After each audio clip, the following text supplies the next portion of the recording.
माटिर खबर को स्वागत। मु असीम पटेल। आज झारसुगुड़ा जिला परिषद कार्यालय ठारे थिबा कॉन्फ्रेंस हॉल रे एनएलसी तलबिरा को नहीं आरपीडीएसी बैठक अनुष्ठित हो जाइछि। एही बैठक रे स्वास्थ्य मंत्री नव दास, बरगढ़ सांसद सुरेश पुजारी, उत्तरांचल आरडीसी, झारसुगुड़ा जिलापाल Saroj Kumar Samal, Jharsuguda SP, Sambalpur SP, NLC प्रभावित ग्रामवासी माने उपस्थित रही। एनएलसी कारखाना द्वारा प्रभावित हेउथबा ग्रामवासी माने किभली उचित क्षतिपूरण पाई परिबे ताकू नहीं आलोचना होइथिला। एटी आलोचना है आमर डिमांड होउची लोके जेतिकी बेसी पैसा पाई परिबे तार व्यवस्था करा जाऊ। एक्सग्रेसिया व्यवस्था करबा पई मु दाबी करथिली एवं ता सहित लोक माने जे चाहिबे जमी दियंतु, यदि न चाहिबे काहाकू जबरदस्त करा जाय जीव नाही। तृतीय कथा हला गोटे न्यूरोलोजी हॉस्पिटल रे अंतत पक्षरे 30 कोटी टंका कलेक्टर पाखे जमा करने दाबी करिछि। ता सहित आमर ट्रक टर्मिनाल एवं हिरमा गाँ को पोष्यपुत्र करा दाबी कराई एवं ता सहित जेतिकी अधिक पैसा दिया पारिबो तार व्यवस्था करा एवं सीएसआर एक्टिविटीज टिकरी चालू।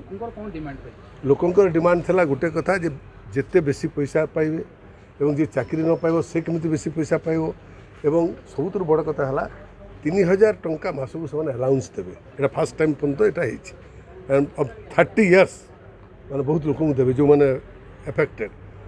तेणु आमर दाबी है जमी पॉल्यूशन न हो एवं आग को इंडस्ट्री चालू, किंतु ता सहित सहित सीएसआर एक्टिविटीज करूँ, लोक खुशी करूँ एवं लोक खुशी रखिले लोकंर दाबी पूरण है आम समस्ते सहयोग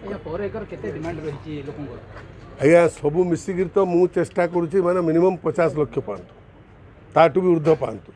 किंतु एवं आमर गोटे सरकार केंद्र सरकार लारा एक्ट अच्छी, राज्य सरकार 2006 एक्ट अच्छी, से भितर जोटा बेस्ट आम ग्रहण कर। एनएलसी जो पावर प्लांट होगापी जाऊँगी 2400 मेगावाट्र बिजुली शक्ति उत्पादन हेब एवं आकु सेटा 3200 मेगावाट पर्यंत जीव।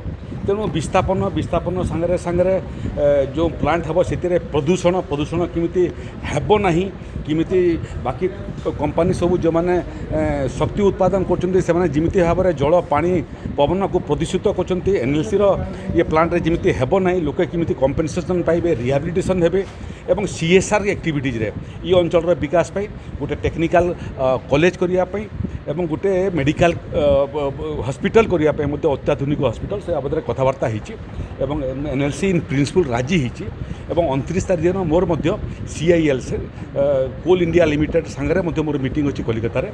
आमे प्रयास करिवु जे एनएलसी रो ए जो पावर प्लांट हेबो प्रदूषण मुक्त पावर प्लांट हो एवं विकास क्षेत्र में झारसुगुड़ा शिक्षा और स्वास्थ्य क्षेत्र में आहरी लाभान्वित हो।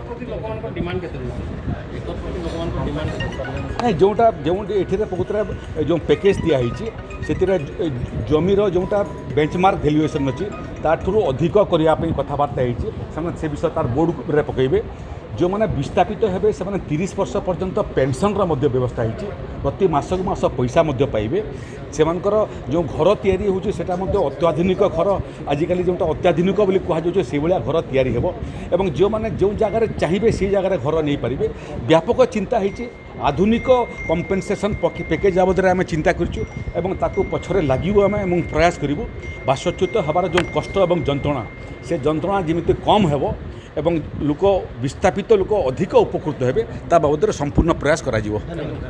सेकेंड आरपीसी होता से तार कम्प्लायंस आलोचना है प्लस ए विषय लोक मानकर कौन रिक्वायरमेंट अच्छी आमर कौन आम ऑफिसर माने कौन चाहूँगी ता छड़ा आमर जो लोकप्रतिनिधि माने आमर मान्यवर मंत्री मान्यवर सांसद मान्यवर एमएलए से माने कौन चाहूँगी समस्त विषय पुंखानुपुंख आलोचना है।